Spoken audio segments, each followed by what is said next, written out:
मैं हूँ डॉक्टर फिजा खान और मैं हूँ पाकिस्तान। आज मेरे लिए और मेरे मुल्क पाकिस्तान के लिए उदासी का दिन। मगर क्यों? एक और फिल्म आ रही है भारत, तो धुरंधर 1 के बाद धुरंधर 2 भी आ रही है।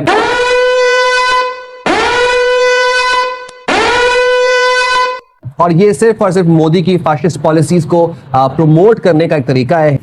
हिंदुत्व का प्रचार करने वाला मोदी और उसकी एक जो ऑब्सेस्ड है पाकिस्तान के साथ। ऑब्सेस्ड है, क्योंकि पाकिस्तान के अलावा मंजन बिकता नहीं है ना मोदी का। फिर मैंडेट भी तो, वोट भी तो लेना है उसने। फेंको फेंको अपनी पूरी शक्ति के साथ फेंको। धुरंधर फिल्म का एक एक पेज, एक एक सीन डायरेक्ट मोदी के पास जाता था फॉर अप्रूवल, और फिर वो चेंजेस करके अपने एक दो लोगों से मशवरा करके जो भी क्या डालना चाहता है ये वो वापस भेजता था। एक एक सीन मोदी ने लिखवाया है, एक एक सीन मोदी ने लिखवाया है। कोई सेंस है बात? मोदी का भारत हर लिहाज से एक तरफ मुतशद्दिद रवैये का शिकार है, तो दूसरी तरफ पाकिस्तान दुश्मनी तो जैसे भारत की अव्वलीन तरजीह है। और नाज़रीन, जब सियासत में नफरत बिकने लगे तो फिल्म इंडस्ट्री कैसे पीछे रह सकती है? भारत में पाकिस्तान और इस्लाम मुखालिफ प्रोपेगेंडा अब सिर्फ सियासत तक महदूद नहीं रहा, ये सिनेमा तक पहुंच गया है। एक नई फिल्म या सालों से पाकिस्तान के खिलाफ जो है झूठी कहानियां बना के, ऑपरेशंस और इवेंट्स को अपने हिसाब से तोड़ मोड़ के फिल्में बना के अपने लोगों को बिल्कुल ही गलत पिक्चर दिखा रहे हैं, लेकिन वो बिकता था। अब वो मंजन बिकना बंद हो गया क्योंकि दुनिया ने देख लिया कि इनकी एयरफोर्स में तो जान कोई है नहीं इंडिया की। तो अब आप उनको क्या बेचेंगे? They will not believe you. In fact Modi ने कहा कि भी टूल तो है, मैं ये कहानी तो बेच नहीं सकता, कुछ और बनाओ। बनाए धुरंधर, जी जनाब, धुरंधर बना दिया, धुरंधर में पाकिस्तान दिखाया और लियारी दिखाया और फैक्ट्स को इंतहा से ज्यादा डिस्टॉर्ट कर दिया। अच्छा, अब धुरंधर 2 आ गई है। धुरंधर 2 भी प्रोपेगेंडे से भरपूर है, साजिश से भरपूर है। भारतीय फिल्म धुरंधर जो आई थी उसके पार्ट 1 के बाद अब रवामा इस फिल्म धुरंधर का पार्ट 2 आ रहा है जनाब, और उसमें भी पाकिस्तान और खास तौर पर कराची शहर का जो लियारी इलाका है उसका एक मनफी चेहरा पेश किया गया है। पहला पार्ट आ गया, हम समझ रहे थे जनाब अब जरा इन्हें कुछ शर्म आएगी, कोई हया आएगी, अब जरा इन्हें कुछ शर्म आएगी, कोई है आएगी, लेकिन उन्होंने दूसरा पार्ट भी बना दिया है लियारी के ऊपर। लियारी मुखालिफ, पता इन्हें है कुछ नहीं, लेकिन ये प्रोपेगेंडे के तौर पर अब फिल्मों का इस्तेमाल हो रहा है। जंग में तो बहादुरी दिखाई नहीं, अब फिल्म के जरिए ही कुछ करने की कोशिश कर रहे हैं। झूठ पे झूठ, झूठ पे झूठ बोलती जा रही है, शर्म नहीं आती।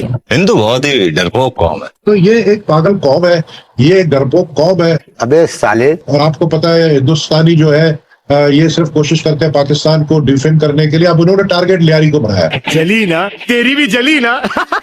दाने जंग में तो उनसे कुछ होता नहीं, तो इंडियंस चाहते हैं कि हम फिल्मों में जो है ना अपनी भड़ास निकालें, अपने ख्वाब पूरे कर लें। पाकिस्तान के साथ जो भी बुरा करना है फिल्मों में ही वो हो रहा है, रियल लाइफ में अभी पता चलेगा कैसा हराया। चाहे वो इंटरनेशनल आप देखें मामलात हों जहां इंडिया की अब कोई इज्जत नहीं है, कोई उनकी सुनता नहीं है। कब हो गया ये? और फिर उसके बाद एक्चुअली बैटलफील्ड में उनकी औकात देखिए, मैं तो 10-0 पे भी आ गया है। देखिए जंग शंग की बातें हमारे साथ ना करें, यहाँ हमारे मामलात नारे तकबीर अल्लाह अकबर होता है हमारे साथ। हमारे मतलब आपको मत सिखा। चल तो क्या है, किस किस्म की मूवीज बना के इस किस्म के बच्चों को लाके वो दिखाना चाहते हैं दुनिया को कि चाय वाली सरकार जो है इस किस्म की मूवीज बना के अपना जो नैरेटिव है वो बिल्ड करना चाह रही है कि हम शायद जंग जीते थे या आगे जाके जंग जीतेंगे। बहुत अच्छी तरह पूरी दुनिया जानती है कैसा बाउंस बैक हुआ उनके साथ, और अगेन कैसे मुंह तोड़ जवाब दिया। तुम्हें शर्म है? कुछ शर्म आया है? 6-7 मई पे हमने सोशल मीडिया के महाज पे जंग लड़ी, हमने सैटेलाइट मीडिया के महाज पे लड़ी, प्रिंट मीडिया के महाज पे लड़ी। तो ये जो महाज है, ये जो फिल्मों में प्रोपेगेंडा किया जाता है उसका जवाब किस तरह दिया जाए, उस तरफ क्यों नहीं ध्यान करते? जो जिस फिल्म की बात कर रहे हैं लियारी वाली, सुना है कि इसकी स्क्रिप्टिंग जो है नरेंद्र मोदी ने खुद जो है ना वो वेट किया और अप्रूव किया, ये इतला है। और तभी उसमें से को काट नहीं सका, 3.5 घंटे की होगी वो। 3.5 मोदी ने लिखी है तो कटेगा कौन? कौन है ये लोग, कहां से आते हैं? भारत ने लियारी पर एक फिल्म बनाई है, अब पाकिस्तान ने भी कह दिया है कि जी वो भी लियारी पर एक फिल्म बना रहे हैं, बल्कि पोस्टर्स वगैरह तो रिलीज भी हो गए। ये लियारी इतना तवज्जो का मरकज क्यों बन गया है? पहली चीज ये कि हमें फिल्म नहीं बनानी चाहिए, हमें लियारी को बनाना चाहिए।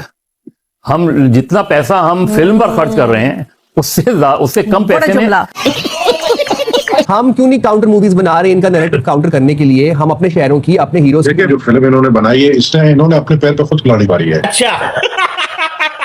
एक तो इन्होंने माना है कि ये जो है एजेंट्स बेचते हैं, पहले ये कहते थे हम कोई एजेंट्स नहीं बेचते हैं, पहले तो इन्होंने ये माना है और ये जिस तरीके से दिखा। लेकिन अब भी भारत अपनी आवाम को बेवकूफ बनाने में मसरूफ है और पाकिस्तान के खिलाफ हम देख रहे हैं प्रोपेगेंडा मुहिम जारी है फिल्मों के जरिए। यानी कि अब जो उनकी फिल्म इंडस्ट्री है वो पाकिस्तान मुखालिफ एजेंडे पर चल रही है। सारे स्क्रिप्ट पिट गए हैं, सारे स्क्रीन प्ले उनके पास खत्म हो गए हैं, कोई स्टोरी लाइन नहीं है, तो वो पाकिस्तान को इशू बनाकर अपनी फिल्मों में पेश कर रहे हैं। आपने सबसे पहले घबराना नहीं। दुनिया में, हकीकी दुनिया में तो वो हार उनको खानी पड़ी है पाकिस्तान पाकिस्तान के हाथों।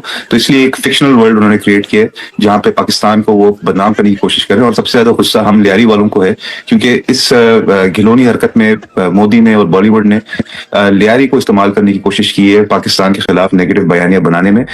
लियारी को दिखाया गया है as a hub of violence and crime, जो कि बिल्कुल जो मोदी की फ्रस्ट्रेशन है वो इसलिए क्योंकि जो बिलावल भुट्टो जरदारी साहब जब फॉरेन मिनिस्टर थे तो उन्होंने अमेरिका में, न्यूयॉर्क में, यूएन में, दीगर इंटरनेशनल फोरम्स पे मोदी को ओपनली बोला कि ये बुचर ऑफ गुजरात है।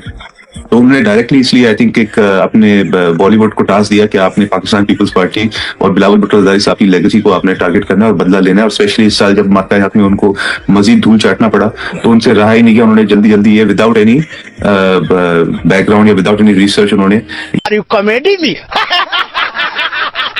इस फिल्म की कहानी का मरकज भारत नहीं बल्कि कराची की सबसे बड़ी कच्ची आबादी लियारी है।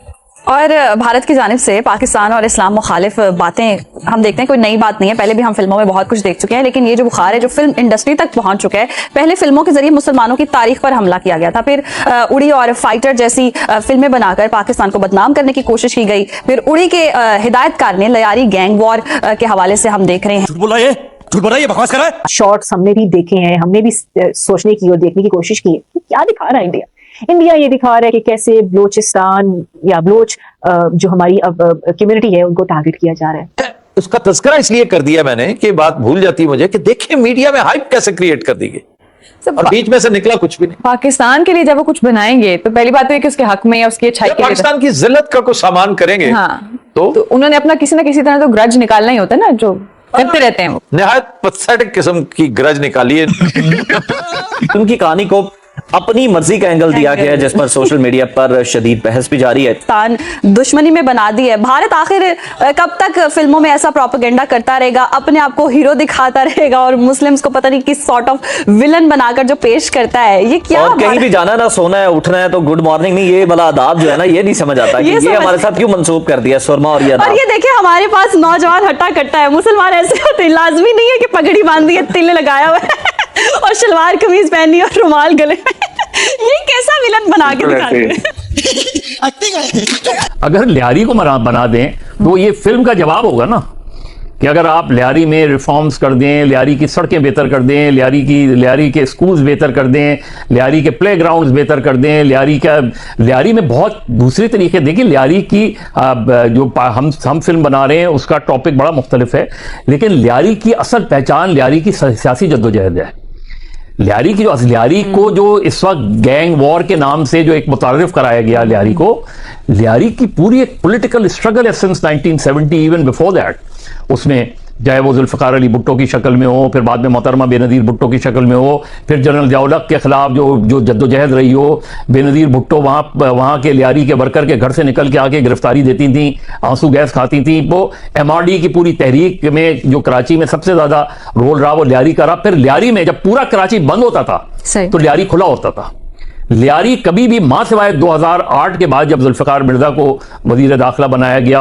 बस हम इनको दिखाएं कि क्या मतलब मूवी बना के क्या दिखाएंगे, पूरा सोशल मीडिया भरा हुआ है, पूरा आप यूट्यूब में इन्होंने एक रिसर्च किया, लियारी के ऊपर, एक रिसर्च किया मेरे ऊपर जो मेरा किरदार दिखा है टोटली उसका ऑपोजिट हूं मैं। आपको पता ही होगा, बल्कि सदफ उस जमाने में लियारी आई भी थी, आपने देखा होगा कि गैंग वॉर का मुकाबला मैंने किया था, पीपल्स पार्टी ने किया था, मैंने किया था। तुम तो धराधन फेंके जा रहे। तो दूसरी बात है कि पीपल्स पार्टी के कुछ ऐसे वज़रा या कुछ ऐसे लोग थे जिन्होंने उनके साथ मिलते थे, लेकिन उनको पार्टी से निकाल दिया गया, जैसे कि जुल्फ़िकार मिर्जा टाइप हो। लेकिन बाद में क्या हुआ कि मैंने इनको फेस किया और इनको बाकायदा खत्म कराने में जो मेन किरदार था पाकिस्तान रेंजर्स का था और उसमें जो लोकल किरदार था वो मेरा था। अब ये आप आ जाइए कि अब उसका असल चेहरा, लियारी का असल चेहरा दिखाने में नाकाम सिंध हुकूमत ने तो कहा था, सिंध हुकूमत ने मेरे लियारी के नाम से एक मूवी बनाई जिसको हमने कहा कि इसको और अच्छे तरीके से बनाए ताकि ट्रू फेस ऑफ लियारी नजर आए। शायद उसके ऊपर इंफॉर्मेशन डिपार्टमेंट काम कर रही है, लेकिन बेहतर होगा कि अगर आप इसकी यही बात इंफॉर्मेशन मिनिस्टर। बस हवा निकल गई। खासतौर पर हिंदुस्तान तो पाकिस्तान के अंदर डिस्टेबलाइज करना चाह रहा है काफी, और ओपनली कहा भी है, डोवल ने खुद कह दिया था कि we will do the operation in Balochistan. तो वो तो स्पॉन्सर कर और रहे अपनी हैं। फिल्म एक बना के उन्होंने धुरंधर साबित भी कर दिया कि वही काम कर रहे हैं। और वो क्रेडिट भी लिया कि हम कराची में भी हमने ये किया है और फलाना किया है। ये एक ग्रेट गेम का भी एक हिस्सा है। ठीक है। एक जिसका जो टाइमिंग है, जो कॉन्टेक्स्ट है, ये जो बॉलीवुड है ना, this is the unofficial ministry of propaganda of India. कुछ भी 10-0 बहुत अच्छा था। वो न्यारी वाला आप देखिए जो मूवी बनाई है, बस मुझे न्यारी वाली फिल्म में ही है। उसमें देखिए एक चीज अच्छी है, अक्षय खन्ना ने एंट्री बहुत अच्छी मारी है, फिल्मों में तो गाना मास्टर बहुत है। अच्छा है उनका, स्वैग अच्छा अक्षय खन्ना का। लेकिन रणवीर रो रहा है। अगर रहमान डकैत देख ले तो खुद उठ के आ जाएगा वापस कि भाई ये क्या किया तुम लोगों ने। रणवीर सिंह रो रहा है, लेकिन वो कह रहा है कि मुझे क्या हुआ मेरे साथ। वो रो रहा है। अक्षय खन्ना की डिमांड बढ़ गई। अच्छा, हम तो ये भी कहते हैं कुछ चीज अच्छी भी हो रही है, हम अप्रिशिएट करते हैं कि मूवीज अच्छी हैं, अच्छी मूवीज बनाए।